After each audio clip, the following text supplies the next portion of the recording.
नमस्कार। आज आपका हार्दिक स्वागत है ज्ञान धारा पार्ट 4 पे। सुसंपन्ने दुर्भाग्य भुगता। सौभाग्यवश वैभव की स्थिति प्राप्त होने पर भी व्यक्ति अपने ही कुसंस्कारों से अपनी खाई स्वयं खोद लेता है। मिस्र के राजा ने अपने राजकुमार फारूक को शिक्षित और व्यवहार कुशल बनाने के लिए सारी व्यवस्थाएं की, किंतु वह उद्दंड और अहंकारी लड़का किसी की परवाह न करके अपने को उन्मादी की तरह सब कुछ समझता था। जो भी उसे उपयोगी सलाह देता उसी की जान को आता। सभी उससे घोर असंतुष्ट थे। 20 वर्ष की आयु में वह राज सिंहासन पर बैठा अपनी बुरी आदतों और बेवकूफियों से थोड़े ही दिन में राज्य कोष खाली कर दिया और प्रजा में अराजकता जैसी स्थिति उत्पन्न कर दी। पड़ोसी आक्रमण की धात लगाने लगे। इतने में प्रजाजनों ने ही क्रांति करके उसे जेल में डाल दिया। जब तक जिया बंदी गृह में सड़ता रहा। जो नौकर उसकी सेवा में नियुक्त थे वे भी सीधे मुंह बात नहीं करते थे और उटपटांग बात करने पर उसे डांट देते थे।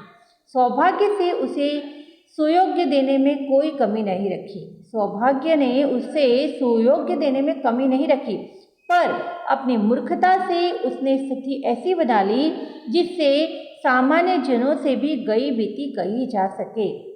सभ्यता की कसौटी। व्यक्ति को परख उसके बाह्य रूप से, वेशभूषा से नहीं, अंतः की श्रेष्ठता से की जाती है। स्वामी विवेकानंद एक बार अमेरिका की एक सड़क से गुजर रहे थे। स्वामी जी गेरुए वस्त्र धारण किए हुए थे। उनकी विचित्र वेशभूषा देखकर लोगों ने समझा यह कोई मूर्ख है। उनके पीछे हंसी मजाक करती हुई काफी भीड़ चल पड़ी। स्वामी जी थोड़ा चलकर रुके और भीड़ की ओर देखते हुए बोले, सज्जनों, आपके देश में सभ्यता की कसौटी पोशाक है, पर मैं जिस देश से आया हूँ वहाँ कपड़ों से नहीं, मनुष्य की पहचान उसके चरित्र से होती है। स्वामी जी के तेजस्वी वचन सुनकर सारी भीड़ स्तब्ध रह गई। स्वामी जी सहज भाव से आगे बढ़ गए। निरंतर हर पल जो सीखने को, स्वयं को प्रखर बनाने को उद्धत हो, वही विद्या का धनी बनता, श्रेय सम्मान पाता व श्रेष्ठता के शिखर पर पहुंचता है। कला कैसे निखरेगी? फ्रांस का प्रसिद्ध मूर्तिकार आगस्टक सेंट कांडेस जब पेरिस में मूर्ति कला का विद्यार्थी था, उसके पास एक संभ्रांत महिला अपनी एक मूर्ति बनवाने आई। उसने अपने कलागृह में उसकी मूर्ति बनाना आरंभ किया। जब मूर्ति बन चुकी तो वह महिला उस मूर्ति को देखने आई। उससे वह मूर्ति पसंद नहीं आई। कांडेस ने उसे फिर बनाया, फिर भी उसे पसंद नहीं आई। इस प्रकार कितनी ही बार उसकी यह मूर्ति नापसंद कर दी गई। नापसंद किए जाने पर दुगुने उत्साह से उसे संवारने में लग जाया करता था। एक दिन उसके मित्रों ने उससे उसके इस उत्साह का कारण पूछा, तो उसने बताया कि इसी प्रकार तो मेरी कला निखरेगी। इसी उत्साह तथा लगन के परिणाम स्वरूप ही वह प्रसिद्ध मूर्तिकार बन सका था। ज्ञान विज्ञान योर्योगः पंथानं प्रगते सदा सार्वत्रिक्यः प्रशस्तं स विदधाति न संशयः। शरीरयातना सौविध्य संग्रह क्रियते यथा तथैवात्मिक प्राप्ते यततामपि विना तेन नस्ति श्रेष्ठ नर वानर रूपकः नर पामरूपो वा हे प्रकृति कारणात् अविकाश स्थित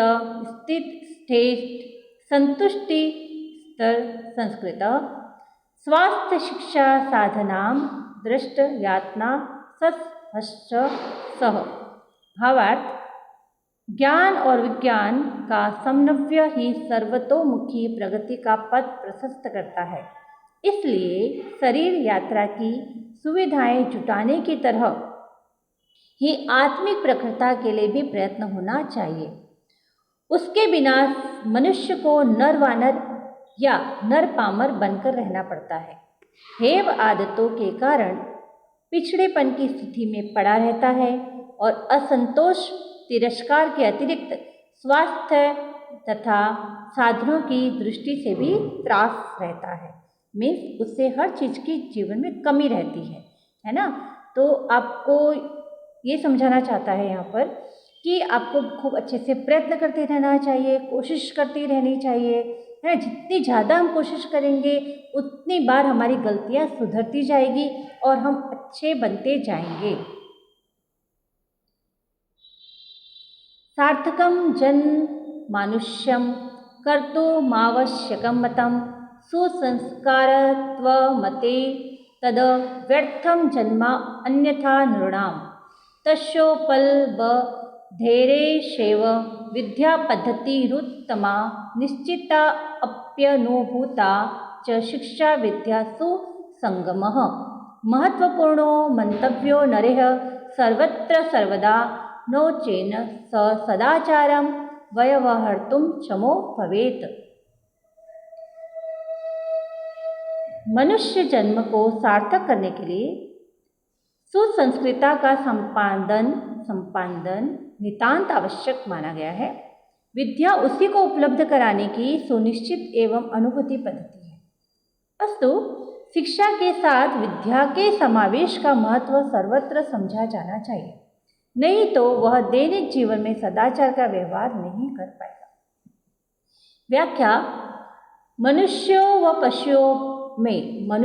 व पशुओं में आकृति भेद होते हुए भी अनेक में प्रकृति एक सी पाई जाती है। वन मानुष देखे तो नहीं जाते, किंतु उस मनोभूमि वाले नर वानरों की कोई कमी नहीं। ऐसे भी अनेक हैं जो निरुद्देश्य जीवन जीते या मर्यादा को तब तक ही मानते हैं जब तक कि उन पर अंकुश रहे। मनुष्य को जन्म मिलने के साथ साथ विधाता ने मानव आकृति भी दी है, किंतु प्रकृति उसे अपने पुरुषार्थ से स्वयं अर्जित करनी होती है। खदान से निकला लोहा मिट्टी मिला होता है, उसे भट्टी में गलाना पड़ता है। जब मिला हुआ अंश जलकर नष्ट हो जाता है तो वही अनघड़ लोहा शुद्ध लोहे के रूप में सामने आता है। तपाने पर एवं सांचे में ढलाई करने पर भिन्न भिन्न पात्रों उपकरणों के रूप में सामने आता है।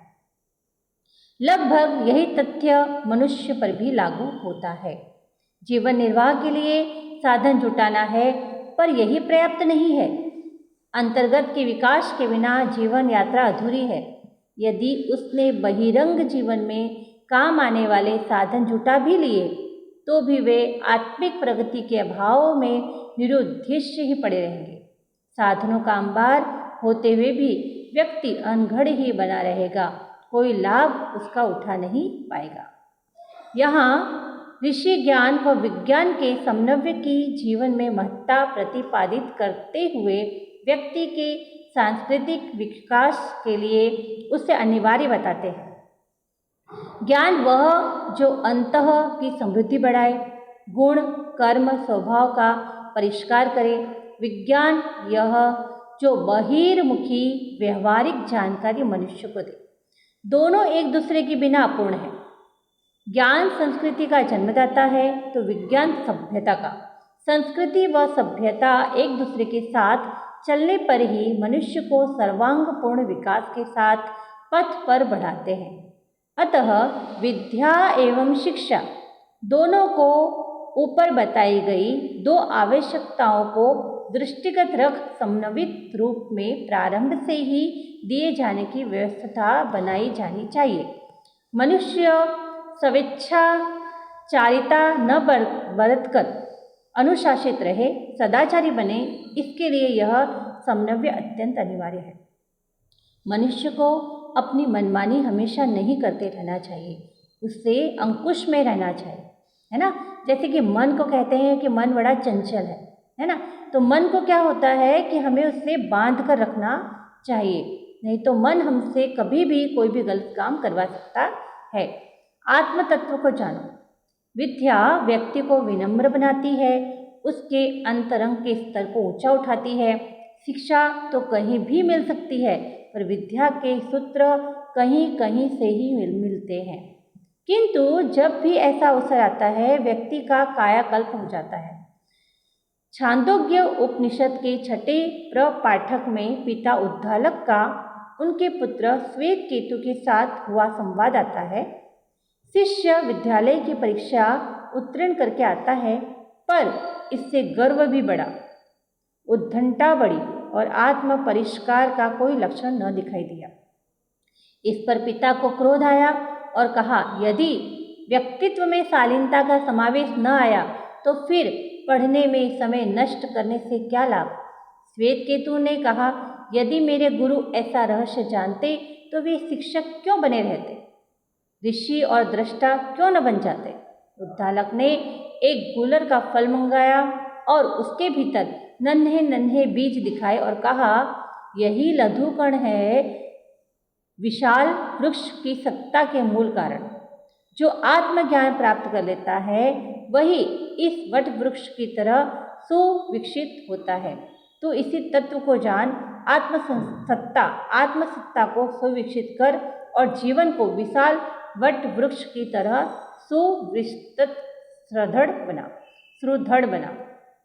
अब यहाँ पर ये समझाया गया है कि हम शिक्षा के रूप में बहुत सारा ज्ञान प्राप्त कर लेते हैं और जैसे जैसे हमारे अंदर शिक्षा बढ़ती है, जैसे हमने बहुत डिग्रियाँ प्राप्त कर ली, हम क्लास में अव्वल आ गए, हमने खूब पढ़ाई कर ली, हमने 10th 12th में खूब अच्छे से मार्क्स ले लिए, फिर हम अच्छी डिग्री प्राप्त करते हैं, समाज में नाम कमाते हैं।